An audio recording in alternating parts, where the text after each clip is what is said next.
नमस्कार दोस्तों, मैं कृष्णा। आज मैं आप लोगों के लिए कुछ महत्वपूर्ण बातें बताने वाला हूँ जो आपको आपकी ज़िंदगी के हर मोड में काम आएंगी। तो चलिए शुरू करते हैं।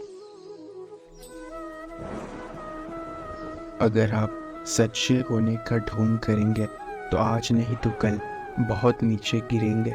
जीवन के हर मोड़ पर कठिनाइयों से आपका सामना होगा।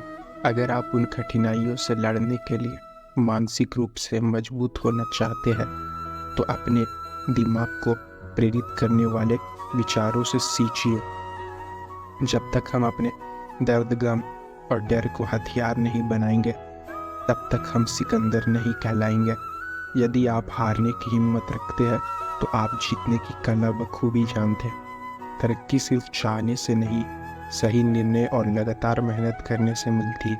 यदि आप ऊंचाई पर पहुंचना चाहते हैं तो आपको हर उन विचारों और बातों से हल्का होना होगा जो आपको भारी कर देते हैं। इस धरती पर कुछ भी मुश्किल नहीं है। मुश्किल है तो बस यह मानना कि कुछ भी मुश्किल नहीं है। चेहरे की रंगत से सिर्फ आदमी निखरता है, लेकिन मन की रंगत से आदमी और उसका भविष्य दोनों निखरता है।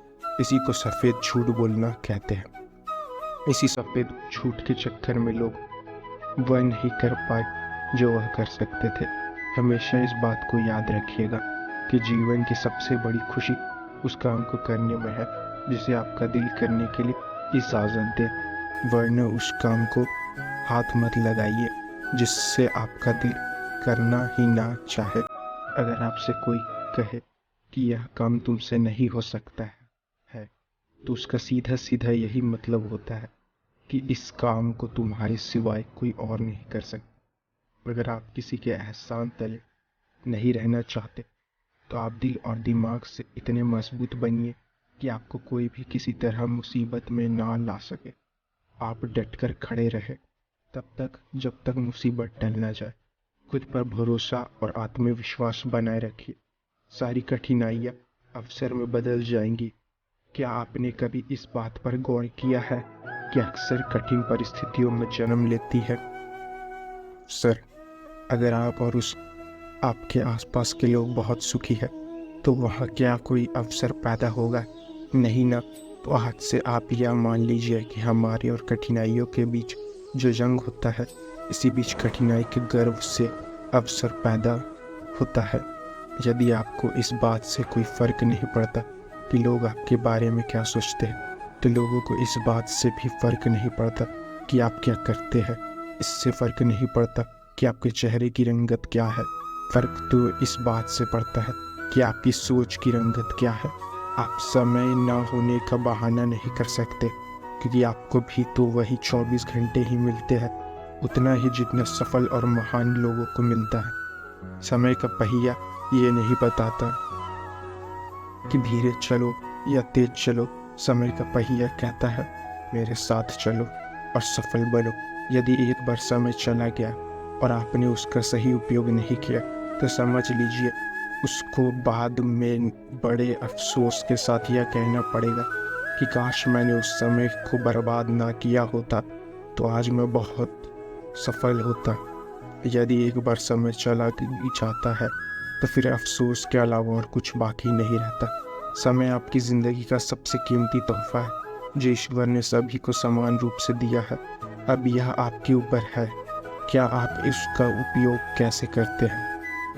ध्यान देने वाली बात यह है कि समय का हर पल आपके लिए एक अवसर है और इस अवसर का फ़ायदा उठाकर आप कुछ भी अच्छा हासिल कर सकते हैं। यदि आप हर पल का सही उपयोग कर पाते हैं तो आपको सफलता की ऊंचाइयों को छूने से कोई नहीं रोक सकता। यदि आप नदी की तरह बहते हुए समय का उपयोग नहीं कर पाए तो एक समय ऐसा आएगा जब आपको ना चाहकर भी कहना पड़ेगा कि काश मैं उस समय वह काम कर लिया होता, काश मैं अपने जीवन के प्रति उस समय सचेत होता। कहीं आपके जीवन में ऐसा तो नहीं हो रहा, कहीं आपके जीवन के समय रूपी खेत की लहराती फसल को कोई चिड़िया तो नहीं चुग रही? अगर ऐसा है तो उस चिड़िया को तुरंत उड़ा दीजिए और बचा लीजिए अपने फसल को, बचा लीजिए अपने खुशियों भरे जीवन को, वरना एक ही वाक्य आप जीवन भर दोहराते रहेंगे कि काश मैंने उस समय यह कर लिया होता। जीवन का हर पल एक अवसर है और इस अवसर को कभी न हाथ से जाने नहीं देना चाहिए। जीवन के हर पल को उससे जुड़े प्रत्येक कार्य को पूरे मन के साथ करना चाहिए। आपका भविष्य आपके वर्तमान पर निर्भर करता है, इसलिए आप अपने वर्तमान के हर क्षण का सही उपयोग करें। आज नहीं तो कल, कल नहीं तो परसों। हम इसी तरह अपने कामों को टालते रहते हैं। जो काम आज हो सकता है उसे कल पर टाल देते हैं, और कल आने पर परसों। इसी तरह समय बीतता जाता है और एक एक दिन के साथ हमारे कामों का बोझ बढ़ता जाता है। जैसे जैसे हमारे कामों का बोझ बढ़ता जाता है तो हम उन कामों को करना ही छोड़ देते हैं, और ऐसे में कई बार हम अपने ज़रूरी काम भी नहीं कर पाते और फिर बाद में उसी का अफसोस करते हैं। अपने आलस को अपनी ज़िंदगी से दूर रखें और उस काम को आज ही निपटा ले, कल पर ना छोड़े। एक समय की बात है, एक राजा ने एक दिन अपने राज्य के भ्रमण पर निकलता है।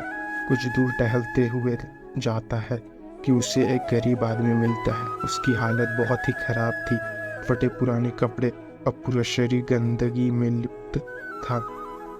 राजा को उस पर दया आती है। राजा अपने राज्य में ऐसे इंसान को देखकर परेशान हो जाता है कि उसके राज्य में बहुत से लोग तकलीफ में है। फिर राजा ने एक निर्णय लिया कि उस गरीब के घर में चुपके से सोने की कुछ मोहरें रखवा देगा।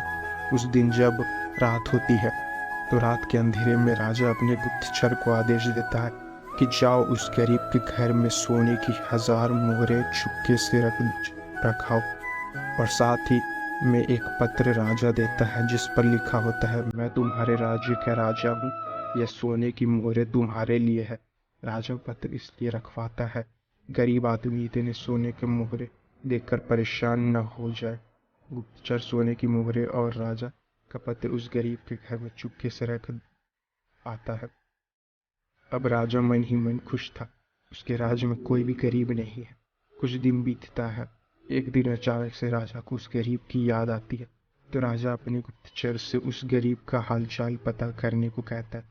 कुछ समय बाद गुप्तचर वापस आता है और राजा को बताता है कि वह आदमी अब इस दुनिया में नहीं रहा, वह मर चुका है। राजा को यह सुनकर बहुत बुरा लगा। राजा ने उसके मरने का कारण पूछा तो गुप्तचर ने बोला कि महाराज, वह गरीब आदमी कुछ दिन पहले बहुत खुश था, सबसे मिलता था, बातें करता था।